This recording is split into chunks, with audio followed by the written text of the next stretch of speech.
Welcome to Circuit 42. Circuit 42. The one-stop location for all things geek.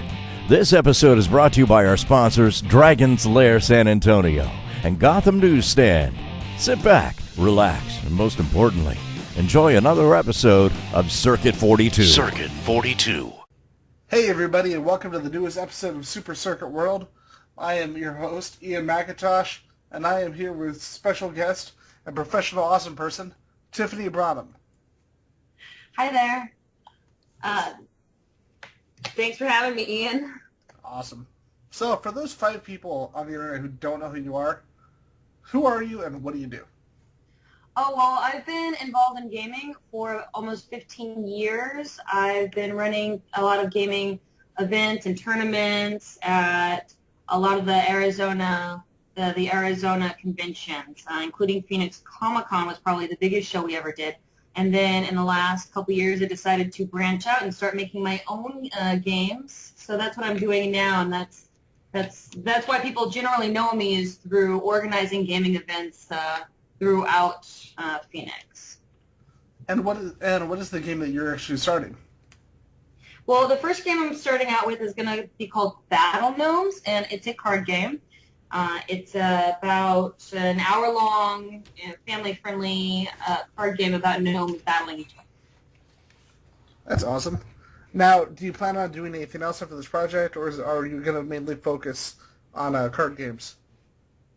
Actually, I have a handful of other games. A couple of them are already finished. One is tile-based, and I'm working on a board game. So I'm working on a variety of tabletop games. I also want to turn them into mobile apps. I have a friend that I'm going to work with to turn Battle Gnomes into actually a mobile application. I'm talking to him later this month about how to make that happen.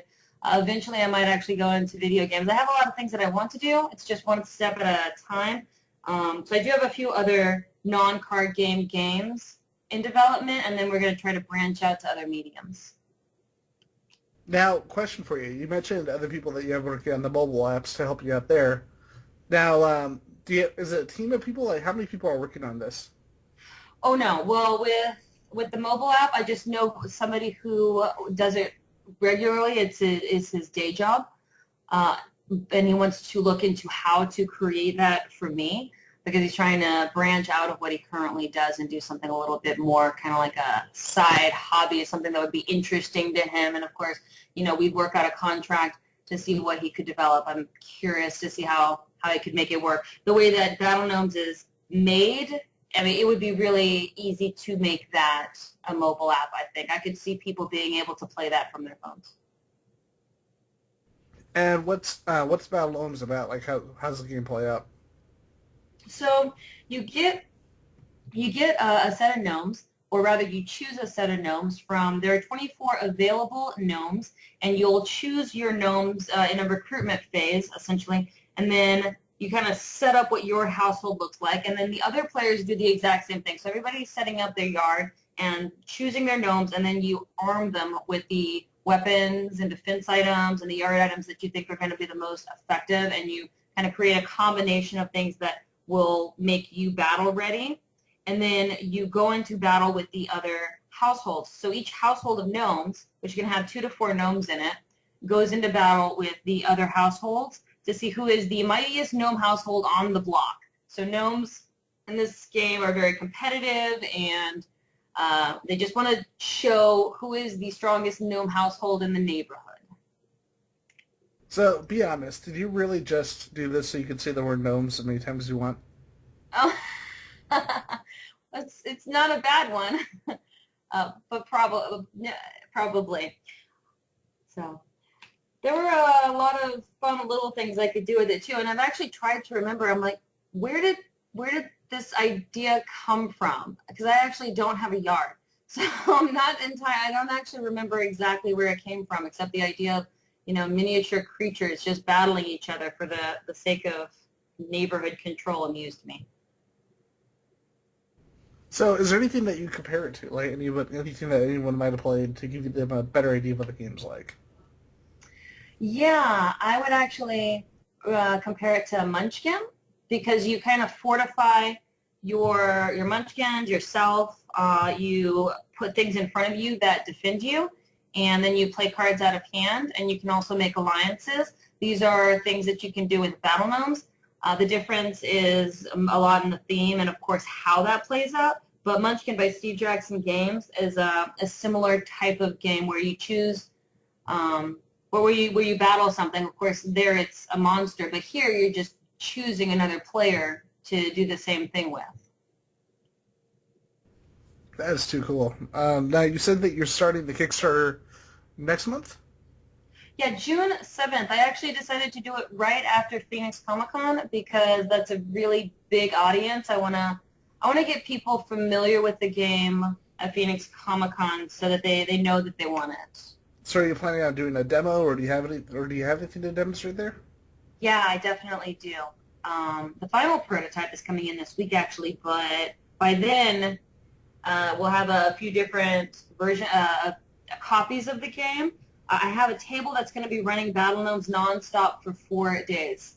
I have a second table that'll be running early prototype versions of the other games I want to look at, but I have one table that's just going to be focused on nonstop Battle Gnomes all weekend long, and I've got 5 other GMs that I'm working with that'll be running that for me. I do have a team of people. You asked about that earlier. I do have a team of people that's helping me, but on the mobile app, it's just the one person I know. Outside of that, I have a handful of others who are really enthusiastically being great about it.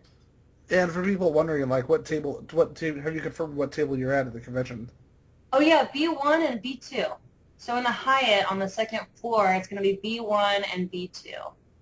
So is what I was told. It's a board game area, and they label it that way. Now, what? Now, just moving away from that, what got you into gaming back in the day? Because you said you've been playing for about 15 years, right?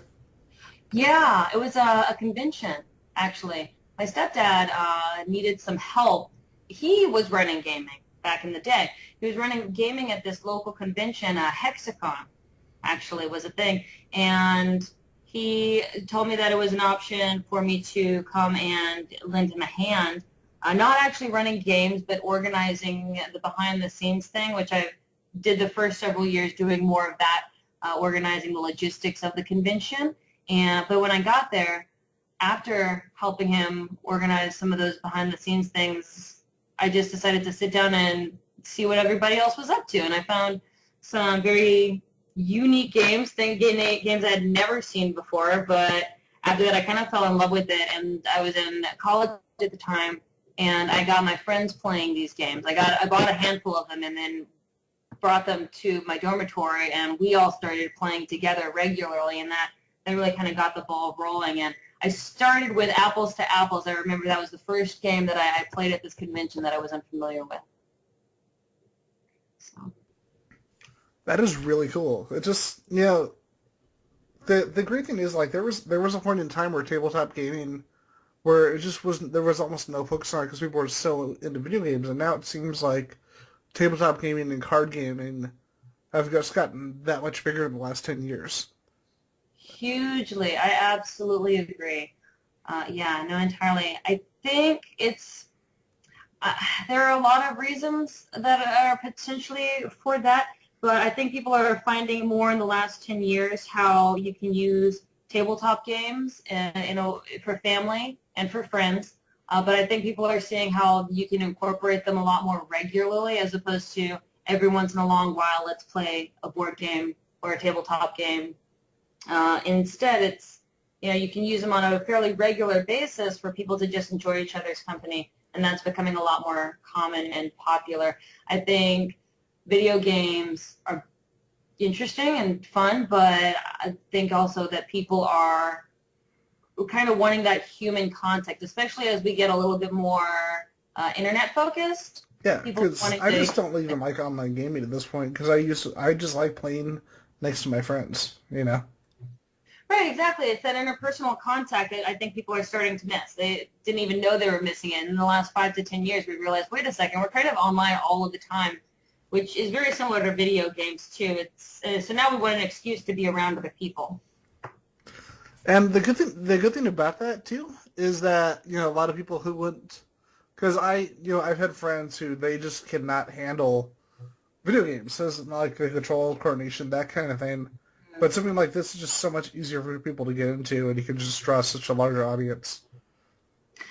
I agree. I believe because there are so many more levels, I think, of tabletop games.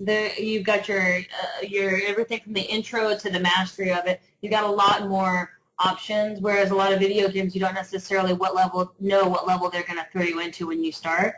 I actually didn't start playing those until a couple years after I started playing card and board games.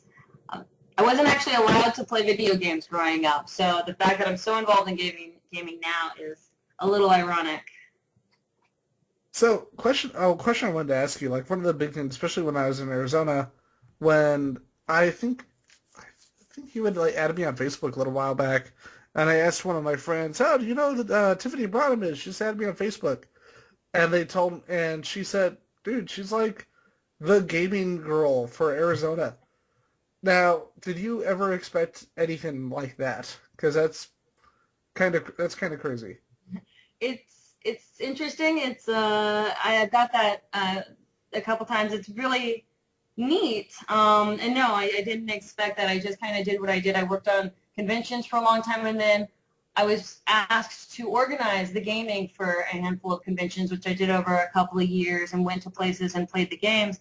And then somebody mentioned that to me at one point, and it amused me. And I guess I was like, I can see where someone might get that idea, because you definitely have faces that you recognize and associate with certain groups. Like you have your certain cosplay people, and you have certain media people, and then I guess you have certain gaming people.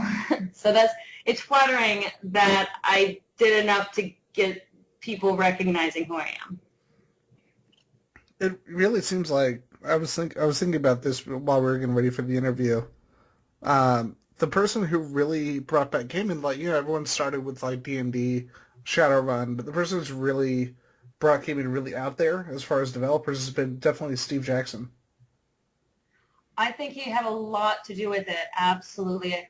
Well, I think what's interesting with him is because of how he did it. It was a lot different than your bigger corporations like Hasbro, Wizards of the Coast. These are all obviously wonderful game companies, but his approach to it was very different.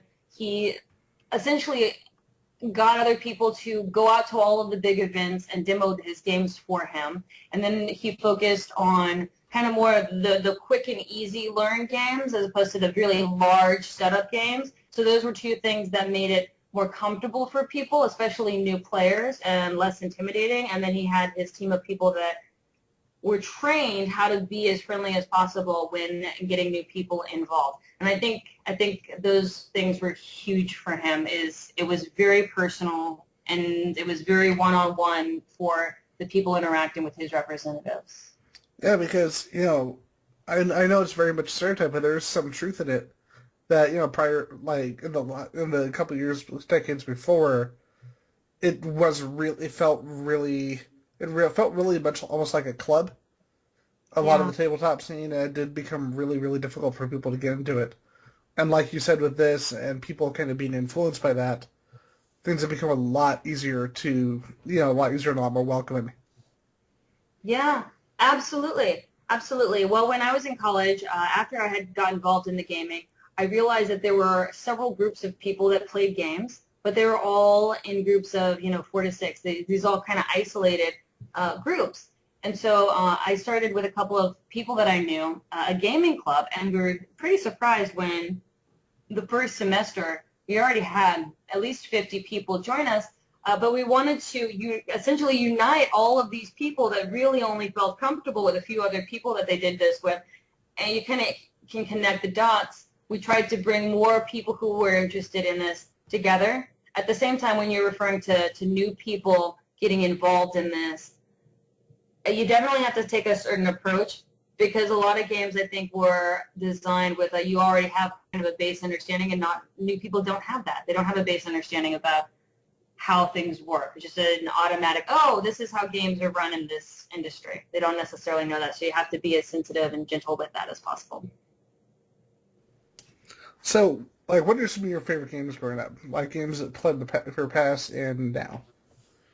Growing up, I didn't play a lot of games. I mean, I played chess, and I was really outdoorsy. I spent a lot of time outdoors. Well, Tetris, though. Whenever I went to my aunt's place, I was allowed to play Tetris, and I loved that. I like pattern games. The game set. So anything having to do with a pattern, I enjoyed that. And then when I got into gaming, it was all about Steve Jackson games. I was a huge fan. And then in the last few years, it's been Alhambra and Ticket to Ride. I love those games. They're a little bit more complicated, but not too complicated. They're only about an hour and a half long, and I really like games that are only about an hour because I'm a busy person, and a lot of the people I know are busy, so I really like games that are anywhere from an hour to an hour and a half long where you can get your thinking on, but then you can go and do something new, a different game, or if you have somewhere to go, you can do something else. All right. So with that, I wanted to ask, if you've seen, or and if you have seen, what do you think of the show Geek and Sundry? I actually haven't seen the show. I've been all over their website, though, reading articles. They've got a lot of really great articles, and they definitely have a lot of people there that know what they're talking about. I've been really intrigued by them, but I haven't actually seen any of their show yet. You should if you get a chance. It's very cool, and Will do. it's specifically it's just called Tabletop, but it's hosted by Will Wheaton. And, I've seen yeah. Tabletop. Right, that is a Geek and Sundry show. That's right. I've actually seen several episodes of that. I apologize. I spaced that the two are connected. In my mind, one was Tabletop. Yeah, I've seen that, and it was very interesting for me watching other people play a game because watching their reactions to how to do things. Just observing how people responded to different, requirements and decisions. I loved it. I thought it was really cool. I actually got to meet, is it Sam Witwer? I think Sam Witwer, the actor. He was in he was in the Force Unleashed. He was in The Mist. Bunch of Star Wars stuff because he's apparently a giant Star Wars freak. And he approached them, where a lot of the times they approach said celebrity. But Whitwer is a giant role player, so he actually contacted them to get on that show just so he could play. Okay. I've actually been thinking about, of course, everybody wants to be on Tabletop if they've got a game, or at least everybody I know. We all talk about it a lot. Everyone in the Valley is a huge fan of Will Wheaton just because he's such a down-to-earth guy who wants to expand the industry. But yeah, I actually thought about that. People have asked me about it too. They're like, what do you think about going on Tabletop? I'm like, I would love to on the earliest opportunity. So I might get ambitious and try to see what I can do about that. Well, they seem like they're really welcoming. And the cool thing is, like, when you have a lot of large pages, they tend not to, especially on Facebook, they tend not to have the messenger setting. And they're one of the few that do. So that right there is pretty cool to see. See, that's what I was thinking. Just from what I did see, I was like, they seem really warm and welcoming. I think I don't, stand an outsider's chance. I stand better than an outsider's chance of it. You're not just, nobody, is really familiar with your game yet, so we have to wait until everybody knows who you are, or at least what your game is. You don't get that vibe from them that's how they work. Yeah, apparently they actually felt that because one of the games that they had, I think it was the House on the Hill, they found out that almost immediately after that, the House on the Hill had actually gone out of print. And so this game that they were telling everybody to check out was completely out of production and going for like a ridiculous amount of money. But now the game's actually back out. Betrayal at House on the Hill. But now they finally re-released it. I think from what I heard, a big part of it was because of the fact that so many people demanded to play it because of the show. Right. Wow. That had to be interesting for them. Yeah. Huh. Actually, hadn't heard that went out. But yeah, it would make sense that they'd, that would reignite some interest. Yeah, apparently I just looked it up just for curiosity. Apparently the original edition is going for like $200 now. And Wow. you have to wonder why anybody would pay $200. I understand the collector mentality, but it's like it's the exact same game. I think I'll spend $35. I also think that a lot of people in this particular industry, a lot of people I know and a lot of people just enjoy having something that's a little bit more unique and original. Just, I don't know, there's something cool in that. It's kind of like getting a souvenir off of a film set. I mean, that's the equivalent for a lot of gamers that I know, having an original version of a thing. Yeah, it's funny that I realize how much of a hypocrite I am right now because like in my recording area we've got like Bruce Timm sketches and like old and like X-Men issues for the 70s. Like we've got the trades, but we've got like the original issues framed on the wall, and it's like that wasn't hypocritical at all. Right. Yeah, they're just, I mean, even with the games that I'm making an original copy alongside the prototypes. I'm making one copy that is going to be wrapped up saying, okay, I'm just going to set this aside and do nothing with it. It's just, nothing's going to happen with it. I just want it to exist in its own protected shell of this is what the original concept was. And no reason. It's, I don't know, it feels like it's a thing that people do is protect an original concept or idea. I don't know, something about it. It seems historical, even if it isn't. Now, question for you: have you considered any particular prizes for people if they put in a certain amount of money? Oh, well, with the Kickstarter that we're doing next month, I've definitely considered a lot of reward systems. I haven't landed on exactly what I'm going to do. I do have a handful of things that I know I want to do. Like I'm going to do a coloring book, a PDF that people can download, and it'll actually have the, because gnomes are fun and colorful, and so are the items. So the things that I'm presenting are really fun and colorful. So that's one of the things that I'll be providing people with. Otherwise, we're looking at things like figurines, a comic book that I'm working on with a friend, a gnome comic that one of my artists agreed to work on with me. And just a handful of ideas that I'm spacing on right now. But yeah, no, I'm going to try to make it as creative as possible. I want people who back it early to really kind of get the coolest kind of prizes. So I've just been doing a lot of research in that. Well, yeah, hopefully this works out because I just messaged Matthew Mercer, and I asked him to come take a look at it. Oh, nice. Yeah. Okay. Now, do you know who Matthew Mercer is? Sounds really familiar. I know it's somebody that I should. Well, he's a voice actor. He worked on Attack on Titan. He was Levi in the English dub. You know what? I think he was actually a guest at a convention that I was at. Yeah. Okay. So that's why it sounds familiar. Okay. He's part of the Geek and Sundry, and he actually hosts. If you remember the video clip that was up a while back of Vin Diesel hosting a D&D game, playing D&D at the Nerdist, Matthew Mercer was actually the one hosting the game. Okay. Awesome. So I figure if anyone's going to be interested, it would be him. That I really appreciate that, Ian. That's really exciting. I'm really excited. But the idea of people being excited about this game is really exciting to me. And I'm getting all jittery about it too. It's just exciting, and it's exciting to know that people who have accomplished things, in film or gaming or fandom, any form of fandom, it's that they would actually look at something I've done and say, hey, that's kind of fun. That's exciting. That's really exciting for me. Well, and yeah. Yeah, I was gonna say, it's just like we were saying, the community is just really grown, and you look at people, some of the really high-profile people that I love how people are surprised that certain people are gamers, and it's like, no, to me it makes perfect sense that Vin Diesel plays D&D. I mean, Right. this is a man who literally created a movie just so he could have his D&D character in a movie. It wasn't very good, but that's still really, really cool. The Witchfinder, that was actually something that he did because that was a character type that he made in D&D. Right. I heard that. Yeah. I heard he did that because of his love for role-playing.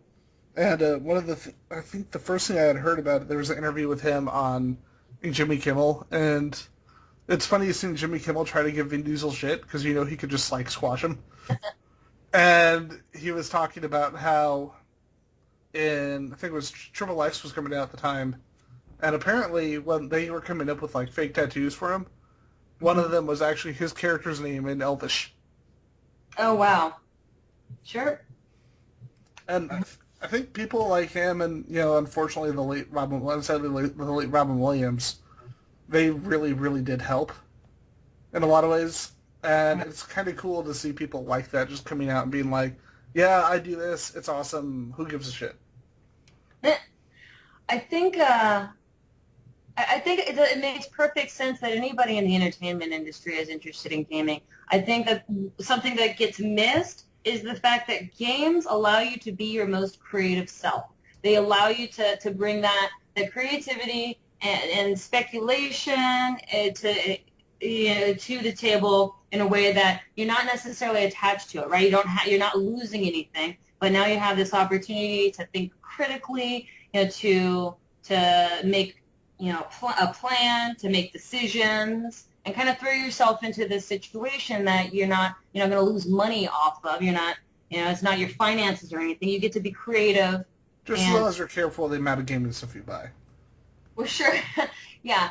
There is certainly, gateway gaming and, a little too many figurines that can happen sometimes. Hey, you have to have all the miniatures. How else are you supposed to make your army? Right? I don't know. That's a true point. I don't know what I was thinking. So with that, and with us encouraging people to buy GamerCrack, where can people find your game? My game, well, of course, it's going to start on Kickstarter. I'm going to be doing that June 7th and for a month.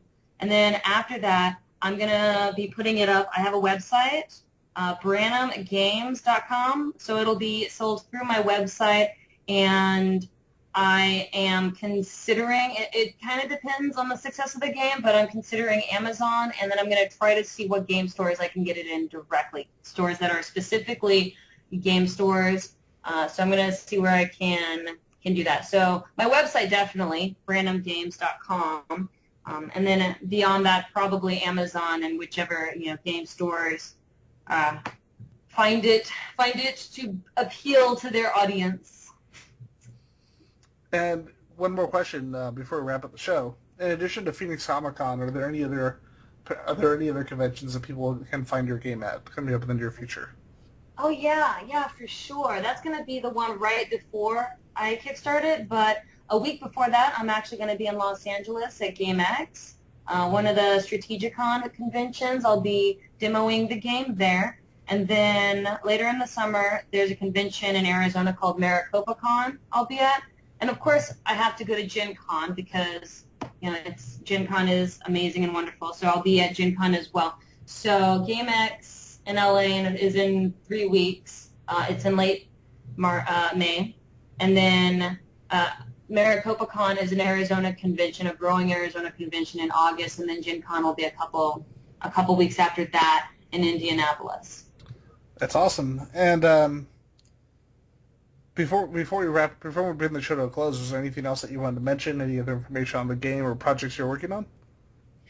Well, I want to definitely expand. So this is hopefully the first of several, but I really do enjoy this game. I think it's very good for the family, but it's also good for friends. There's a balance in that. Of course, you'll be able to check it out on the Kickstarter, but there's a balancing act that it does with family, friends. It's not. It's cutely. Quirky, and I like that it's something that you can play with just about anybody. It's definitely not part of the game. You don't have to be familiar with games for it to be of interest. Beyond that, I'm just excited to kind of use this to kickstart, hopefully, an entire company of games.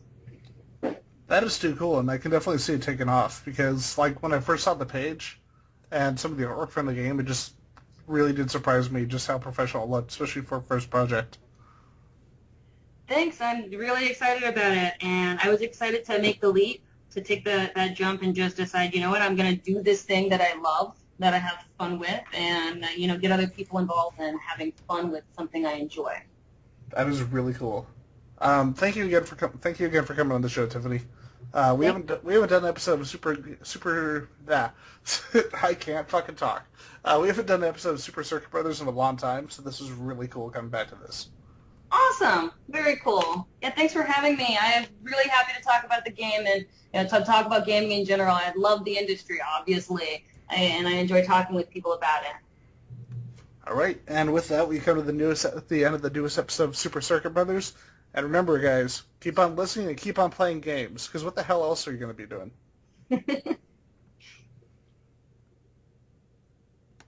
You've been listening to Circuit 42, brought to you by Dragon's Lair San Antonio and Gotham Newsstand. Join us for our next episode. For all things geek. Circuit 42.